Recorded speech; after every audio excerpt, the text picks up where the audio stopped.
السلام علیکم ورحمۃ اللہ وبرکاتہ۔ نحمدہ و نصلی علی رسولہ الکریم، اما بعد، فاعوذ باللہ من الشیطان الرجیم، بسم اللہ الرحمن الرحیم۔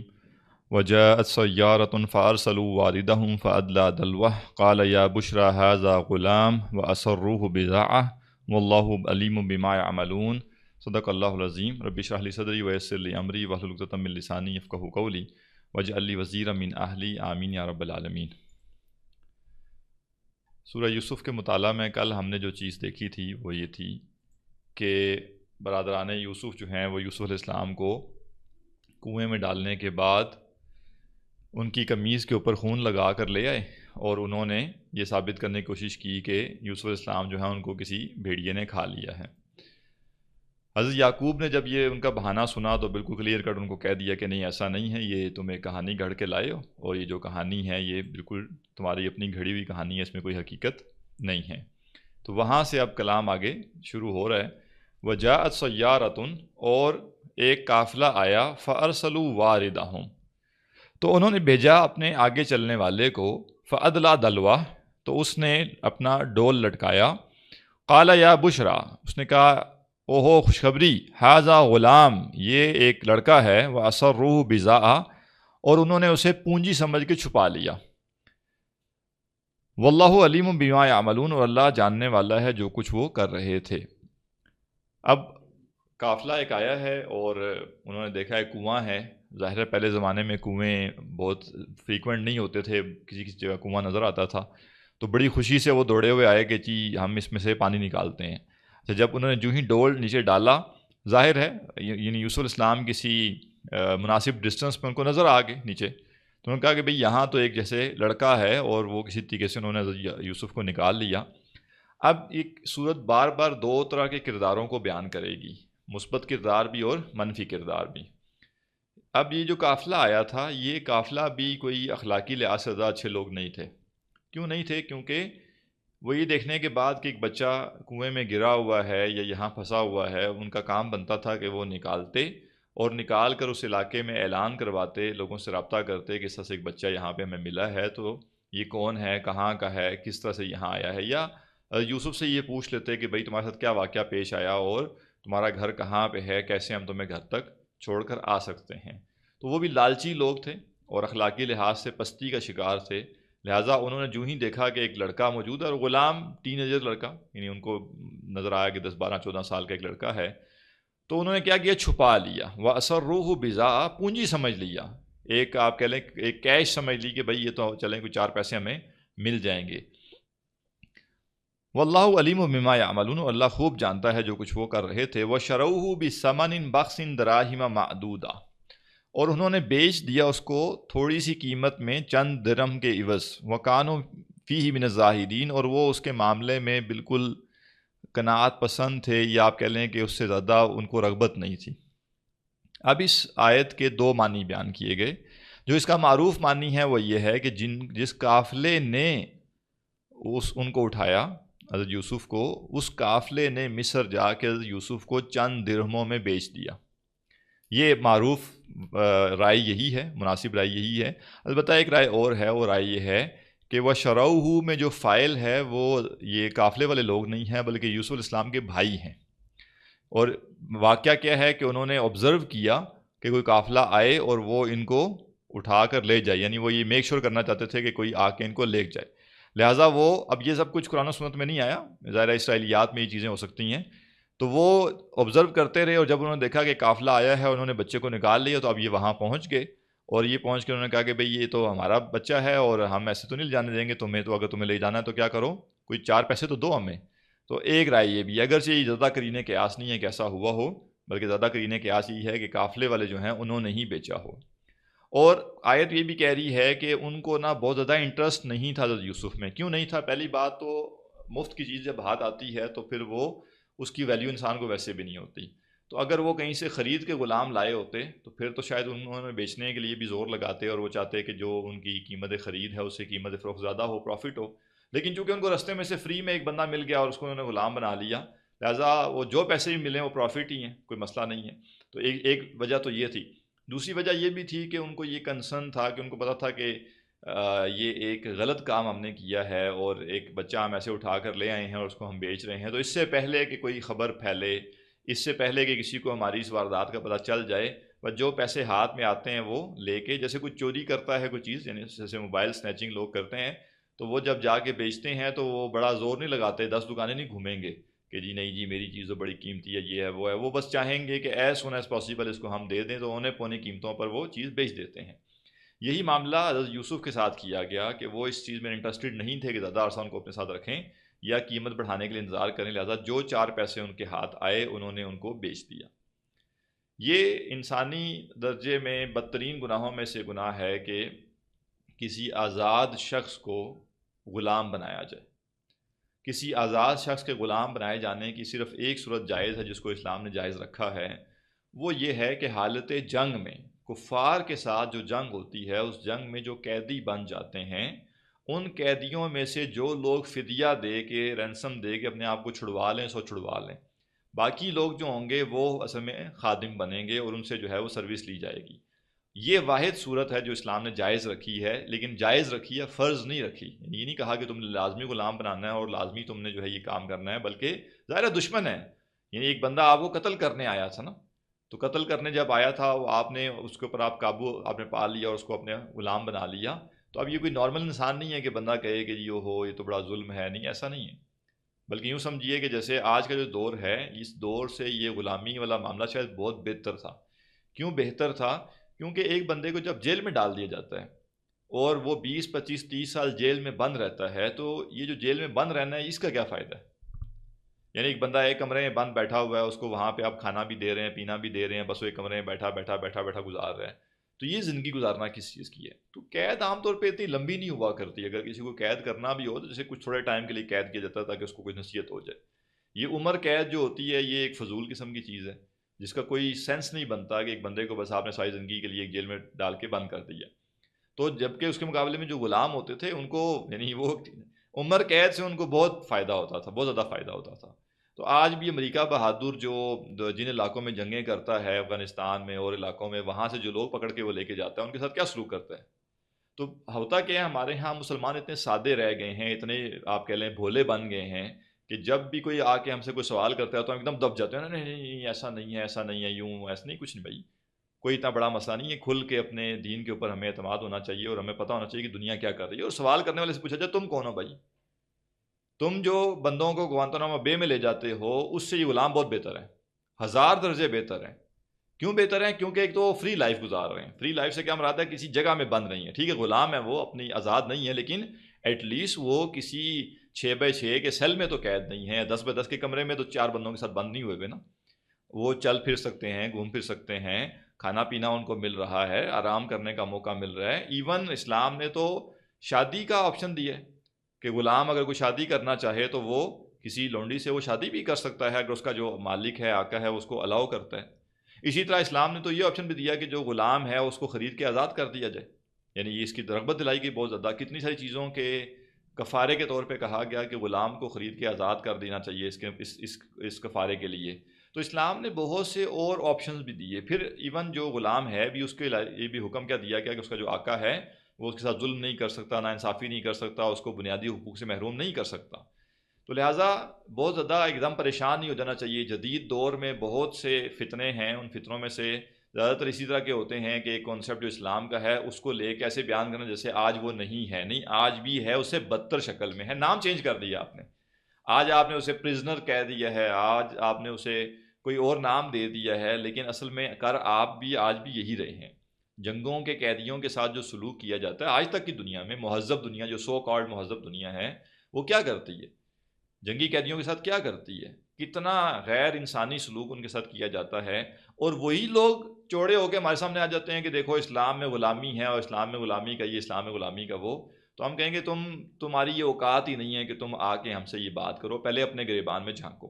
ٹھیک ہے، اپنے گریبان میں جھانک کے دیکھو کہ تم ہو کون اور تم کیا کر رہے ہو، تمہاری اصلیت کیا ہے۔ تو ہم سے تو کوئی سوال وہ کرے جو اخلاقی لحاظ سے ہم سے آگے ہو، اور اخلاقی لحاظ سے ہم سے آگے ہونے سے مراد ہمارا عملاً جو آج اخلاق ہے وہ نہیں۔ یہ بھی ایک آرگومنٹ لوگوں نے اپنایا ہوا ہے مسلمانوں کو ڈاؤن کرنے کے لیے کہ دیکھو جی تم مسلمان تو ایسے، تم مسلمان تو ایسے، انہیں کہ میں مسلمانوں کا ٹھیکیدار نہیں ہوں، میری رسپانسبلٹی اسلام نے کیا کہا کیا نہیں کہا اس تک ہے.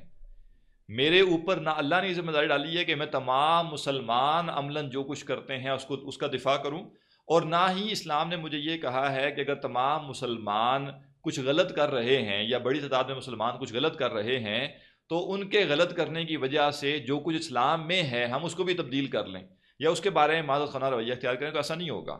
دنیا کے جتنے مرضی مسلمان جو مرضی برائی یا غلطی کریں گے، اس سے ہرگز جو اسلام ہے، جو اللہ کا دین ہے، اس میں ایک بال برابر بھی فرق نہیں آئے گا. تو مسلمانوں کے مسئلوں کو ہائی لائٹ کر کر کے اسلام پہ حملہ نہ کیا جائے، مسلمانوں کے مسائل کو ہائی لائٹ کر کر کے اسلام کو کمپرومائز کرنے کی بات نہیں کی جائے گی اور نہ سنی جائے گی. لہٰذا جو مسلمان کر رہے ہیں سو کر رہے ہیں، لیکن ہم کہیں گے کہ بھائی اخلاقی طور پہ اسلام سے بہتر کوئی ہے نظریے پہ کھڑا ہوا شخص، وہ آ کے اسلام پر بات کرنا چاہتا تو کرے، وہ ظاہر ایسا پاسبل نہیں ہے. ادروائز یہ جو آج دنیا موجود ہے یہ بنتی بڑی سوفسٹیکیٹڈ ہے، بڑی مہذب بنتی ہے، لیکن اصل میں ہے نہیں. اصل میں ان کے معاملات زیادہ بدتر ہیں، لیکن انہوں نے سمجھداری یہ کیے نام بدل لیے ہیں، نئی اصطلاحات لے ہیں، نئی ٹرمینالوجیز یوز کر لیتے ہیں، اور بڑا ایک طریقے سے انہوں نے انسانیت کو یہ باور کرایا ہے کہ دیکھو ہم بڑے مہذب ہیں، ہم بڑے شائستہ ہیں، اور وہ بتائیں گے دیکھو ہم کتنے سویلائزڈ ہیں. لیکن وہ یہ نہیں بتائیں گے کہ ہم نے جرم کرنے کے لیے رستے نئے نکال لیے ہیں، لیولز ہی نئے نکال لیے ہیں. ہم نے آپس میں ایک دوسرے کے ساتھ کیا اونچ نیچ کرنی ہے، ہم قوموں کو لوٹیں گے، ہم پوری قوموں کو لوٹیں گے، ان کے مال و دولت کو لوٹیں گے، ان کی ٹیریٹریز کو لوٹیں گے، ان کے اوپر ہم پابندیاں لگائیں گے. ٹھیک ہے نا، جو ہم نے ظلم کرنا تھا ویسے ہم نے اس کو جو ہے وہ پابندیوں کے نام کے ساتھ ہم وہ ظلم کریں گے. تو دنیا ساری مزے سے بیٹھی ہوگی کہ دیکھیں جی امریکہ بہادر تو بہت زبردست لوگ ہیں، وہاں پہ بڑے اچھے لوگ ہیں، یا یورپ والے جو ہیں بڑے اچھے لوگ ہیں، لیکن ہم دیکھیں گے کہ فوراً سے وہ پابندیوں کے ذریعے دوسروں کو محروم کریں گے، استحصال کریں گے، اور مہنگائی پیدا کریں گے، اور بڑا طریقہ آج کل تو اب ایسا لوگوں کو نظر آنا شروع ہو گئی چیزیں. یہ سارا کچھ ایسے ہی تھا جو علامہ اقبال نے ایک عرصہ پہلے کہا تھا نا، ایک صدی پہلے کہا تھا، چہرہ روشن اندروں چنگیز سے تاریک تر. یہ اوپر سے جو ہے نا سرخی پاؤڈر جو لگایا ہوا ہے نا اس تہذیب نے، اندر سے یہ بڑی بھیانک ہے. تو برحال غلامی کی جو بات ہم کر رہے تھے، تو کسی آزاد شخص کو غلام بنانا یہ بدترین گناہ ہے. صرف ایک آپشن جو رکھا گیا وہ یہ ہے کہ جنگی قیدی جو غلام بنے، جو قیدی بنے اور وہ فدیے کے ذریعے اپنے آپ کو چھڑوا بھی نہ سکے، اس کو اگر آپ نے سزا دینی ہے، ظاہر ہے سزا بنتی ہے، وہ آپ کو قتل کرنے آیا تھا، تو سزا یہ ہے کہ آپ اس کو غلام بنائیں اور غلام بنا کے اسے اپنی خدمت کروائیں اور اس کو اس کے بنیادی انسانی حقوق بھی عطا کریں. وقال الذی اشتراہ من مصر لامرأتہ، اب مصر پہنچ گئے حضرت یوسف علیہ السلام اس قافلے کے ذریعے. یہ قافلہ مصر جا رہا تھا، اس نے وہاں جا کے بازار میں بیچ دیا حضرت یوسف علیہ السلام کو بطور غلام. جس شخص نے خریدا ان کو، حضرت یوسف کو جس شخص نے خریدا مصر میں، یہاں پہ مصر کا لفظ آ گیا، اس نے کہا اپنی بیوی سے. اور دیکھیں قرآن کا واقعہ بیان کرنے کا اسلوب کیسا ہے کہ جو قافلے والے تھے 2 آیتوں میں ان کی ساری بات بیان کر دی. ورنہ کوئی اور کہانی بیان کرتا تو وہ کہتا جناب قافلہ شمال کی طرف سے آیا، جنوب کی طرف سے آیا، قافلے میں 6 لوگ تھے، 10 لوگ تھے، قافلہ اس ٹائم پہ پہنچا، یہ ہوا. ان سارے سے کیا فائدہ ہوگا؟ ٹھیک ہے ٹائم پاس ہو سکتا ہے ایسا کی باتیں سننے سے، لیکن ان سارے کا نصیحت کے لحاظ سے کوئی فائدہ نہیں ہے. تو قرآن نے 2 آیتوں میں ساری بات سمیٹ کر بات آگے پہنچا کر اگلے فیز میں آ گئی. اور اگلا فیز کیا ہے؟ اور یہ بھی نہیں کہا کہ بازار میں ایک شخص آیا، اس نے 10 غلام دیکھے، اس نے 10 میں سے ایک کا انتخاب کیا اور اتنے پیسے دیے، پھر نہیں کہا، پھر یہ بارگیننگ ہوئی، کچھ ایسا نہیں. سیدھی جو ایگزیکٹ بات ہے جو جس کی ضرورت ہے انسان کو بتا دی گئی کہ وہ شخص جس نے مصر میں حضرت یوسف کو خریدا تھا، اس نے کہا لمراتے ہی اپنی بیوی سے، اکریمی مثواہ، اس کو اچھے طریقے سے رکھنا، عسیٰ ان ینفعنا، امید ہے یہ ہمیں کوئی فائدہ پہنچائے گا، او نتخذہ ولدا، یا ہم اسے بیٹا بنا لیں گے. یہاں جو پوائنٹس ہیں، نمبر 1 جو عزیز مصر کا کردار بیان کیا جا رہا ہے. اچھا عزیز مصر کون تھا؟ یہ جو آپ کہہ لیں گورنمنٹ ہے وہاں کی، جو بھی حکومت ہے، اس کا کوئی بڑا نمائندہ ہے. اور کچھ لوگوں نے یہ کہا ہے کہ جو مصر میں وزیر خزانہ ہوا کرتا تھا اس کو عزیز کہا جاتا تھا، اس کو عزیز کہا جاتا تھا. اور عزیز مصر کا مطلب ہے کہ فائنانس منسٹر آف ایجپٹ. اس صورت میں ایک اور بڑی پیاری بات ہے، وہ انشاءاللہ چونکہ جتنا ہم اس کی کمپلیشن کے قریب جائیں گے وہ نکات زیادہ تفصیل سے آئیں گے. اس صورت میں آپ دیکھیں گے کچھ باتیں ہیں جو کہ بار بار ریپیٹ ہوتی ہیں یا وہ دوبارہ آتی ہیں. مثلا صورت کا آغاز خواب کے ذریعے ہے، سورت کا اختتام خواب کے ذریعے ہے، سورت کے بیچ میں خوابوں کا ذکر ہے، یعنی ابھی ہم اور بھی ذکر پڑھیں گے، تو ایک جیسے خواب کا ایلیمنٹ اس سورت میں بار بار آیا جاتا ہے۔ پھر اسی طرح ہم دیکھتے ہیں کہ حضرت یوسف علیہ السلام جو ہیں وہ جب اپنے گھر سے ان کو لے جایا کہ ان کے بھائی لے کر گئے ہیں، تو انہوں نے ان کی قمیض بطور ثبوت لا کر والد کو پیش کی، لیکن جب واقعہ اینڈ ہوا، یعنی جدائی کے وقت بھی حضرت یعقوب نے قمیض دیکھی ہے، اور واپس جب آئے ہیں حضرت یوسف کے بھائی جب واپس آئے ہیں آخر میں حضرت یوسف سے مل کر، تو وہ دوبارہ سے وہ قمیض ہی لے کر آئے ہیں اور وہ اپنے والد کی آنکھوں میں ڈالی ہے، تو یعنی قمیض کا ذکر بھی ہمیں نظر آتا ہے دوبارہ۔ اسی طرح یہاں فرمایا کہ آگے جا کے آئے گا کہ یہ جو عزیز مصر تھا، تو جب یوسف علیہ السلام کے بھائی آتے ہیں تو وہ کیا کہتے ہیں، یا ایھا العزیز، اے عزیز، یعنی حضرت یوسف کو جس شخص کے گھر میں لے جایا گیا، رکھا گیا، یا جو شخص خرید کر لے کر گیا، جو ڈیزگنیشن اس شخص کا تھا جو کہ ایک طرح سے آقا بنا ہے، وہی عہدہ اللہ نے یوسف علیہ السلام کو اسی آپ کہہ لیں کہ کچھ عرصے کے بعد، کچھ سالوں کے بعد عطا کر دیا۔ تو یہ بھی ایک جیسے لنک آپس میں ان چیزوں کا ہے۔ تو اس کا کردار بڑا اچھا بیان کیا گیا، اور اچھے سے مراد یہ ہے کہ یعنی یہ نہیں ہے کہ اس کو نیک اور متقی اور پارسا ثابت کر دیا گیا، چند اخلاقی باتیں جو ہیں جو موجود ہیں یہاں پہ اس حد تک اس کی اچھائی بیان کی جا رہی ہے۔ اور اچھائی کیا ہے؟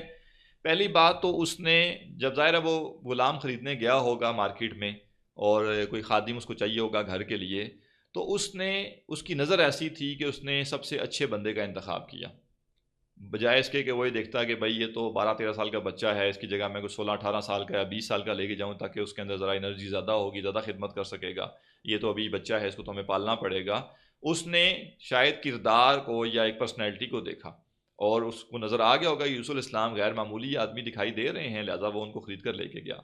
دوسری بات یہ ہے کہ جب وہ خرید کے گھر لے کے گیا ہے تو یہ نہیں اس نے کہا کہ جی خوب ٹرین کرو ان کو کام کے لیے، اور خوب ان کے اوپر سختی کرو، اور بالکل جو ہے نا کوئی نرمی نہیں کرنی، اور اس کو صحیح تیار کرنا ہے کام کے لیے، بلکہ وہ جو بات کر رہا ہے وہ کیا ہے کہ اس کو اچھے طریقے سے رکھنا، اکریمی، اکرام کے ساتھ، رسپیکٹفل طریقے سے ان کو گھر میں رکھو۔ عسیٰ ان ینفعنا، مجھے جو اس میں صلاحیتیں نظر آ رہی ہیں، امید ہے کہ اس سے ہمیں کوئی فائدہ ہوگا، یہ کام کا بندہ ہے۔ یہ بھی اسے کہتے ہیں نا مردم شناسی بھی ہونی چاہیے، انسان شناس بندہ نہ ہونا تو بڑا نقصان ہوتا ہے۔ لوگوں کو بڑے بڑے عہدے تو مل جاتے ہیں لیکن وہ لوگوں کی پہچان نہیں رکھتے، تو جب لوگوں کی پہچان نہیں رکھتے تو وہ کیا کرتے ہیں، جو قیمتی لوگ ہوتے ہیں بعض کا تو ان کو فضول کاموں میں لگایا ہوا ہوتا ہے، اور جو صلاحیتیں جن کے پاس نہیں ہوتی بعض کا تو ان لوگوں کے سب کو بڑے بڑے عہدے دے دیے جاتے ہیں، بڑے بڑے کام ان سے لے لیے جاتے ہیں۔ تو مردم شناس شخص ہوگا تو وہ لیڈرشپ کے عہدے پر فائز ہو سکتا ہے، اگر مردم شناس نہیں ہے تو ریسورسز کو ضائع کر دے گا۔ تو اس نے کہا کہ یہ بچہ اس طرح کا نہیں ہے کہ اس کو غلام بنایا جائے اور اس سے گھر کے کام دیے جائیں، اس میں بڑا پوٹینشل ہے اور ہمیں اس کے پوٹینشل سے فائدہ اٹھانا ہے۔ تو ممکن ہے کل ہمیں بس جیسے کاروبار ہے اس میں ہم اس کو ساتھ ایڈ کر دیں، ٹھیک ہے، کوئی ذمہ داری اس کو دے دیں، کوئی بھی معاملہ ہو سکتا ہے، یہ ہمارے کام آ سکتا ہے۔ دوسری بات کہ او نتخذہ ولدا، یہاں سے مزید پتہ چلتا ہے کہ وہ یوسف علیہ السلام سے کتنا متاثر ہے، کہ وہ کہہ رہا ہے کہ ہم شاید اس کو اپنا بیٹا بنا لیں، اپنا بچہ بنا لیں، اور اس سے یہ بھی کہا بعض مفسرین نے کہ شاید ان کی اولاد نہیں تھی، جو عزیز مصر ہے اور اس کی بیوی ہے، ان کی اولاد نہیں تھی، تبھی انہوں نے اولاد مقرر کرنے کے حوالے سے کہا کہ چلو اگر ہماری اولاد نہیں ہوتی تو یہ بچہ جو ہے اسی کو ہم اپنا منہ بولا بیٹا قرار دے دیں گے اور اپنا بیٹا بنا لیں گے۔ وَكَذَلِكَ مَكَّنَّا لِيُوسُفَ فِي الْأَرْضِ، اور اسی طرح ہم نے ٹھکانہ دیا حضرت یوسف علیہ السلام کو زمین میں۔ یہاں بھی ایک حکمت کا موتی بڑا اہم ہے، وہ کیا ہے؟ ہم اللہ سبحانہ وتعالیٰ سے جب بھی کچھ مانگتے ہیں نا تو ہمیں لگتا ہے کہ وہ جو شے ہم مانگ رہے ہیں، ایک تو وہ آنن فانن ملنی چاہیے، ایسے بس چٹکی میں بجاؤں تو وہ چیز آ جائے۔ دوسرا ہم چاہتے ہیں کہ جیسے میرے ذہن میں ہے نا کہ میرا یہ مسئلہ جیسے میرے ذہن میں ہے کہ حل ہونا چاہیے، یہ ویسے ہی حل ہونا چاہیے۔ لیکن اللہ سبحانہ وتعالیٰ نے اپنی حکمت کے تحت اس معاملے کو اللہ ڈیل کرتا ہے،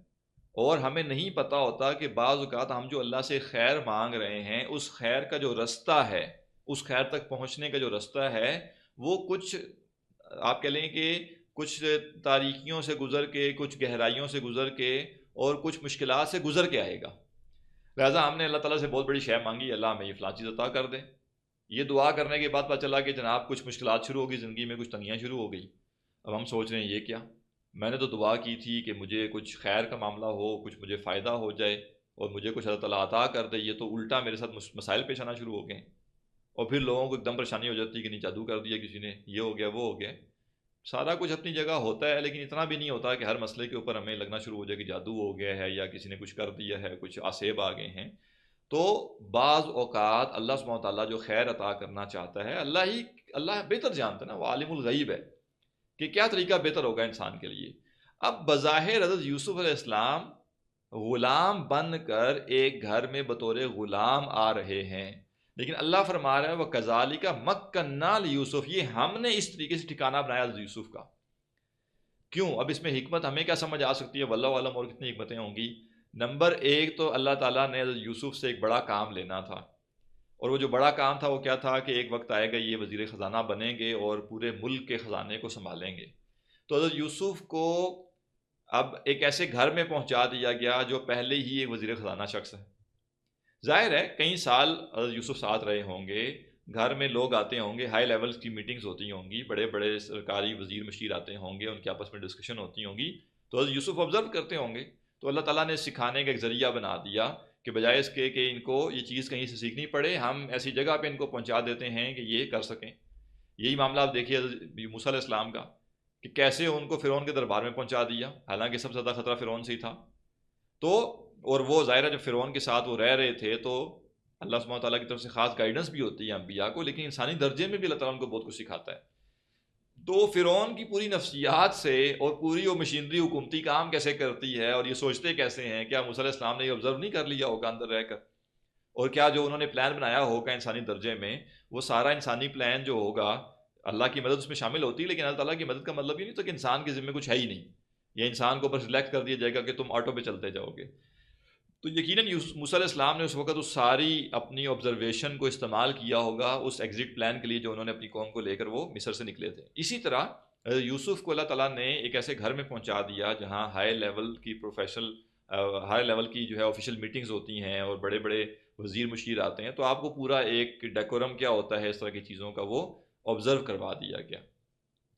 اور دوسرا یہ ہے کہ ظاہر ہے آپ کو جس جگہ تک پہنچانا تھا یہ پہلا ڈاؤن نہیں ہے، یعنی میں نے کہا نا اللہ تعالیٰ جب کامیابی عطا کرنا چاہتا ہے تو کیا کرتا ہے، بعض کا ایسا راستہ دے دیتا ہے جو پہلے کچھ کھائیوں سے ہو کے گزرتا ہے، کچھ تنگیوں سے ہو کے گزرتا ہے۔ تو یہ پہلی تنگی نہیں تھی کہ حضرت یوسف کو ایک غلام بننا پڑا، ابھی تنگیاں اور آگے آئیں گی آپ دیکھیں گے، لیکن آپ بعد میں دیکھیں گے یہ ساری تنگیاں اصل میں کیا تھی، یہ کامیابیوں کی سیڑھی تھی، یہ سارے وہ سٹیپس تھے جن پر قدم رکھنا ضروری تھا کامیابی کے لیے۔ لہٰذا اپنی زندگی کی مشکلات جو مشکلات آپ کی زندگی میں آتی ہیں ان کو اپنی سٹرینتھ بنانے کی کوشش کریں،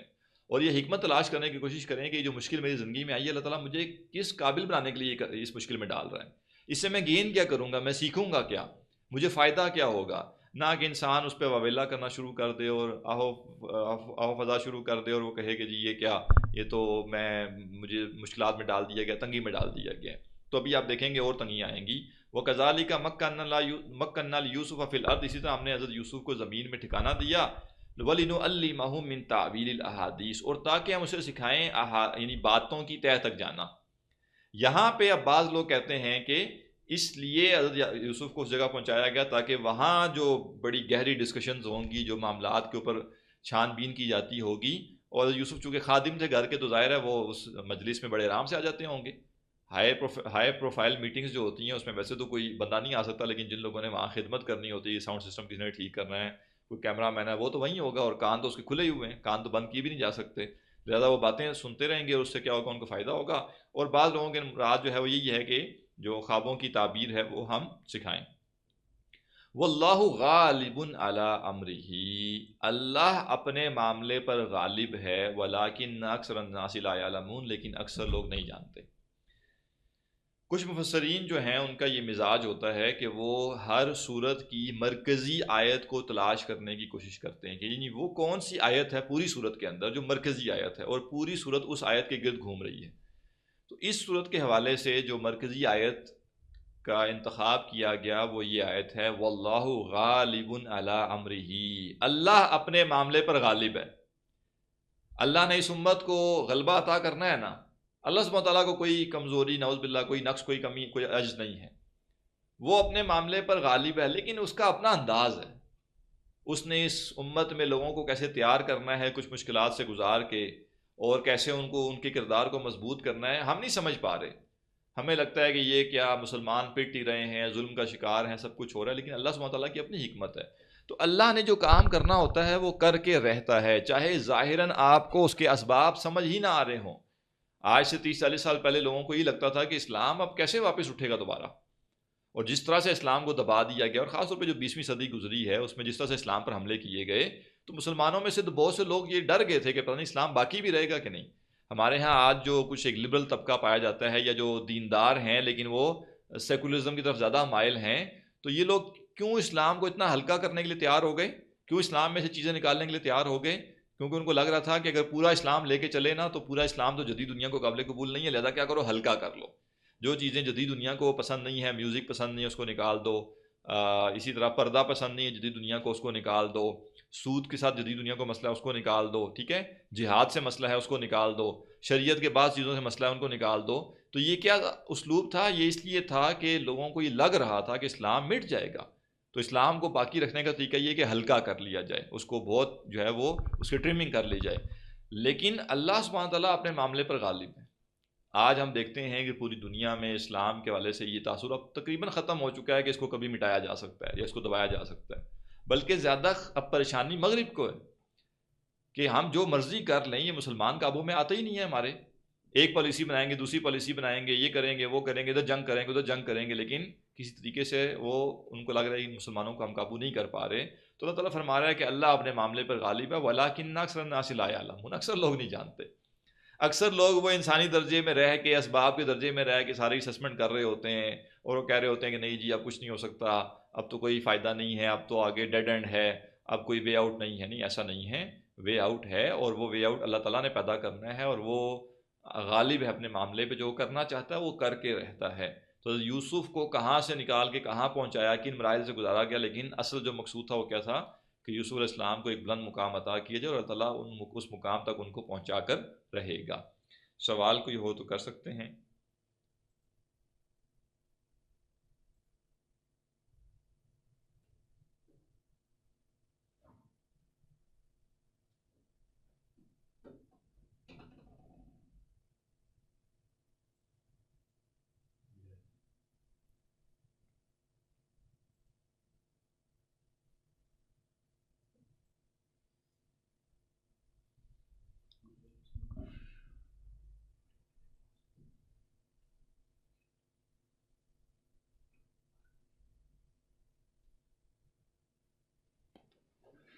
جی کوئی سوال ہے؟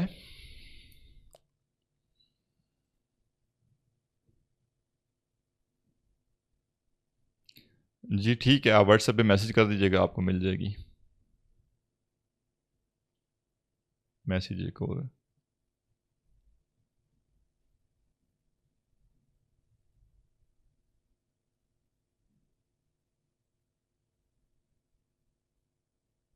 ٹھیک ہے، ٹھیک ہے جی، مزید سوال نہیں ہے تو ہم اسی پہ اکتفا کرتے ہیں. سبحانک اللہم و بحمدک، اشہد ان لا الہ الا انت، نستغفرک و نتوب الیک.